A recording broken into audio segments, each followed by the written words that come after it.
भक्ति सूफी परंपरा 12th class history का चैप्टर नंबर है 6 और इस चैप्टर का समय काल है 8वीं से 18वीं सदी। सो दोस्तों, सबसे पहले हम चैप्टर के अर्थ की बात करते हैं। जैसे कि दो शब्दों से मिलकर हमारा चैप्टर बना है, भक्ति और सूफी। सबसे पहले हम भक्ति की बात करते हैं। देखिए, भक्ति का मतलब होता है ईश्वर की आराधना करना। ठीक है, अब ईश्वर की आराधना आप दो तरीके से कर सकते हो। जो धर्म के इतिहासकार है, धार्मिक इतिहासकार क्या करते हैं, भक्ति को दो भागों में बांटते हैं। मतलब आप ईश्वर की आराधना दो तरीके से कर सकते हो। सबसे पहले है सगुन। सगुन में क्या करते हैं, हम मूर्ति रूप में ईश्वर की आराधना करते हैं। जैसे कि हम हिंदू धर्म की बात करें तो हिंदू धर्म में क्या करते हैं, हम देवी देवताओं की आराधना करते हैं, मूर्ति रूप में करते हैं। दूसरी तरफ हम निर्गुण भक्ति धारा की बात करें तो निर्गुण भक्ति में क्या होता है कि हम निराकार ईश्वर की आराधना करते हैं। जैसे कि इस्लाम धर्म की हम बात करें तो अल्लाह की हम बात करते हैं। क्या अल्लाह का कोई रंग रूप है, कोई आकार है? नहीं है। तो उसमें निर्गुण में क्या होता है, निराकार ईश्वर की आराधना की जाती है। ये तो हो गया हम भक्ति की बात कर ले। अब हम सूफी की बात करते हैं। सूफी का मतलब क्या होता है, देखिए सूफी जो शब्द है वो सूफ से बना है। इसका अर्थ क्या होता है, ऊन। यानी कि सूफी एक तरीके से संत हुआ करते थे, जो क्या करते थे, ऊनी वस्त्र धारण करते थे, ऊनी वस्त्र पहनते थे और कवाली के माध्यम से क्या करते थे, ईश्वर की आराधना करते थे। ठीक है, तो ये जो चैप्टर है पूरी तरीके से धार्मिक आंदोलन के ऊपर आधारित है। धर्म सुधार आंदोलन हम कह सकते हैं, है ना। प्राचीन काल में हमने बात किया था कि गौतम बुद्ध और महावीर जैन जैसे विचारों को भर के आए थे, जिन्होंने हिंदू धर्म में जो कमियां थी उसको दूर करने की कोशिश की थी। लेकिन मध्य काल आते आते तो फिर से हिंदू धर्म में बहुत सारी कमियां आ जाती है और उन सभी कमियों को दूर करने के लिए, हिंदू धर्म में जो कमियां है उसको दूर करने के लिए भक्ति संतों का उद्भव होता है और इस्लाम धर्म में जो कमियां है उसको दूर करने के लिए सूफी संतों का उद्भव होता है। ठीक है, तो इसी के ऊपर हम इस चैप्टर में बात करने वाले हैं। भक्ति आंदोलन के बारे में हम समझेंगे। पूरा जो चैप्टर है इसी के ऊपर आधारित रहने वाला है। सो दोस्तों, आप लोग देख रहे हैं मेरे यूट्यूब चैनल रोशन सा स्टडी पॉइंट और इस चैनल पे आप लोगों को सभी चैप्टर की वीडियोस जो है हिस्ट्री, पॉलिटी साइंस, ज्योग्राफी और एनिमेशन के थ्रू समझाया जाता है। सो आप लोगों को अगर थोड़ा सा भी हेल्प अगर आपको अपनी स्टडी में रोशन सा स्टडी पॉइंट से मिल रही है तो चैनल को सब्सक्राइब जरूर करें और वीडियो को ज़्यादा से ज़्यादा शेयर कर दें अपने दोस्तों के बीच में, ताकि आपके दोस्त भी इस चैनल से जुड़ सकें। सो अब हम अपने इस चैप्टर के पहले टॉपिक की बात करते हैं। पहला टॉपिक है पूजा प्रणाली का समन्वय। पूजा प्रणाली के समन्वय का मतलब क्या है? समन्वय का मतलब होता है संतुलन बनाना या फिर तालमेल बनाना, है ना। तो पूजा प्रणाली के समन्वय में दो चीज़ें बता रखी है कि भाई 8वीं सदी के आसपास उस समय पूजा प्रणाली की दो प्रक्रियाएं कार्यरत थी। पहली प्रक्रिया में ब्राह्मणी विचारधाराओं का प्रभाव था, यानी कि ये ब्राह्मणी विचारधारा जो था उसका प्रचार प्रसार पौराणिक ग्रंथों के माध्यम से होता था। दूसरी प्रक्रिया में क्या होता है कि इस समय शूद्रों और स्त्रियों को भी क्या करते हैं, जो ब्राह्मण लोग हैं वो उनकी आस्थाओं को मंजूरी प्रदान कर देते हैं, यानी कि वो भी यज्ञ वगैरह में बैठ सकते थे या फिर वेदों का अध्ययन कर सकते थे। ये दो चीज़ें देखने को मिलती है। इसके अलावा हम एक समाजशास्त्री के विचार की बात यहाँ पे जरूर करेंगे, जिनका नाम है रॉबर्ट रेडफील्ड। एक समाजशास्त्री थे और इन्होंने बोला था कि 8वीं सदी के आसपास भारत में दो पूजा प्रणाली या दो परंपराएं पूजा प्रणाली की प्रचलित थी। एक महान परंपरा, दूसरा लघु परंपरा।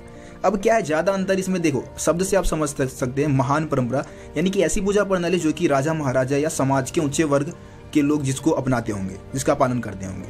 दूसरी तरफ लघु परंपरा यानी कि समाज में जो निचले तबके के लोग हैं, जो जिस पूजा प्रणाली को निचले तबके के लोग अपनाते होंगे उसको हम लघु परंपरा बोलेंगे। जैसे कि किसान है ना, या गरीब कोई व्यक्ति है, शिल्पकार वगैरह है, जो छोटे तबके के लोग हैं, छोटे शिल्पकार हैं, वो जिस पूजा प्रक्रिया को या पूजा प्रणाली को अपनाते होंगे उसको लघु परंपरा कहा गया। तो ये रॉबर्ट रेडफील्ड ने क्या किया है, पूजा प्रणाली का विभाजन किया है। इसी समय हम देवताओं की बात करें तो भाई इस समय क्या होता है कि बहुत सारे जो हमारे मतलब हिंदू धर्म के देवता है वो उनको अलग अलग नामों से जाना जाता है। जैसे किसी समय हम पूरी उड़ीसा में हम जगन्नाथ देवता के उद्भव की बात करते हैं। जगन्नाथ यानी कि संपूर्ण विश्व के स्वामी, जो कि एक तरीके से विष्णु के ही रूप माने जाते हैं और विष्णु को ही अब जगन्नाथ के नाम से भी जाना जाने लग गया। इसके अलावा इसी समय हम देखते हैं कि भाई देवी संप्रदाय का भी उद्भव होता है। देवी संप्रदाय में क्या होता है, देवियों की आराधना की जाती है ना। और देवियों की आराधना कैसे करते हैं, तो सिंदूर में पोते गए पत्थरों के रूप में, सिंदूर में एक पत्थर को पोत दिया बिल्कुल, है ना, सिंदूर से लाल कर दिया, उसको किसी देवता के पत्नी के रूप में एक तरीके से देवी बना दिया, है ना। तो इस तरीके से देवियों की आराधना शुरू हो गई। अब ज़्यादातर देवियों की जो आराधना थी उसको हम तांत्रिक पद्धति के नाम से जानते हैं। तांत्रिक पद्धति आपको पता होगा कि प्राचीन काल में या मध्यकाल में भी, अभी भी अगर हम बात करें 200-300 साल पहले जाए तो तांत्रिक पूजा पद्धति भारत में काफ़ी ज़्यादा प्रचलित थी और तंत्र मंत्र विद्या के माध्यम से किसी को भी आकर्षित कर सकते थे, वो किसी की प्राण वगैरह हर सकते थे। इतना पावरफुल भारत के तांत्रिक हुआ करते थे। तो तांत्रिक मतलब जो देवियों की आराधना है वो तांत्रिक पद्धति के नाम से जाना जाता था। और तांत्रिक पद्धति की हम बात करें तो इसमें मतलब वर्ग और वर्ण का कोई भेदभाव नहीं होता था, उसकी अवहेलना की गई थी। जाति के आधार पर इसमें तांत्रिक पूजा पद्धति में किसी प्रकार का भेदभाव नहीं होता था। सो फ्रेंड्स, अब हम बात करते हैं तमिलनाडु के अलवार और नैनार संतों की। तो 6वीं शताब्दी ईस्वी के आसपास इन्होंने क्या किया था, हिंदू धर्म में जो कमियां थी उसको दूर करने के लिए उन्होंने भक्ति आंदोलन चलाया था। अब देखिए, हम अलवार संतों की बात करें तो अलवार जो थे वो विष्णु की आराधना करते थे और नैनार जो है वो शिव की आराधना करते थे।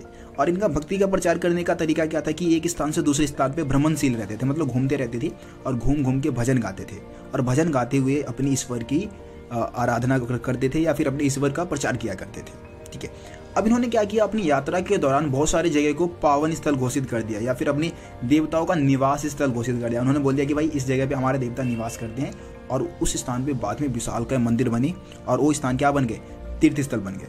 और इनके बहुत सारे फेमस संत हुए, इनके कवि हुए, जिनकी कवि को मतलब उनकी कविताओं को, उनके भजन को ये क्या करते थे, संत गाया करते थे और घूम घूम के अपने इष्ट देव का प्रचार किया करते थे। तो इस तरीके से इन्होंने क्या किया, भक्ति आंदोलन की शुरुआत की। अब बात करते हैं कि इनका जाति के प्रति दृष्टिकोण क्या था, क्या जातिगत भेदभाव का विरोध करते थे या सपोर्ट करते थे उसको। तो देखिए, जातिगत भेदभाव का विरोध करते थे, जो ब्राह्मणों का समाज में वर्चस्व था उसके खिलाफ इन्होंने आवाज उठाया था। तो क्या हुआ कि धीरे धीरे इनके साथ भी बहुत सारे लोग आ मिले, मतलब अलवार और नैनार संत भी क्या थे, अलग अलग वर्गों से आए थे। जैसे कि बौद्ध संघ में बहुत सारे लोग अलग अलग वर्गों से आए थे, इसी तरीके से अलवार और नैनार संत भी अलग अलग वर्गों से आए थे। इसमें ब्राह्मण भी शामिल था, इसमें शूद्र भी थे, इसमें शिल्पकार भी, इसमें व्यापारी भी, इसमें चांडाल भी, सभी इसमें शामिल थे। तो जाति के आधार पर किसी प्रकार का भेदभाव अलवार और नैनार संत नहीं किया करते थे। इसके अलावा देखो, यहाँ पे एक ग्रंथ की रचना की थी अलवार संतों ने, जिसका नाम था नलईरा दिव्य प्रबंधम।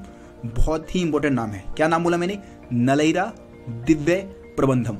अब ये अलवार संतों द्वारा रचा एक बहुत ही फेमस ग्रंथ है, जिसको संस्कृत के 4 वेदों जितना समान बताया गया। जो हमारे संस्कृत के 4 वेद है, ऋग्वेद, यजुर्वेद, सामवेद और अथर्ववेद, इन चारों वेदों जितना समान बताया गया। और इस कारण जो ये भक्ति मतलब जो ये संत है, अलवार और नैनार संत है, इनकी परंपरा को सम्मानित भी किया गया है, क्योंकि इन्होंने इतना मतलब इम्पोर्टेंट ग्रंथ लिखा था जिसका नाम क्या था, नलईरा दिव्य प्रबंधम। ठीक है, एक चीज़ ये बता दें।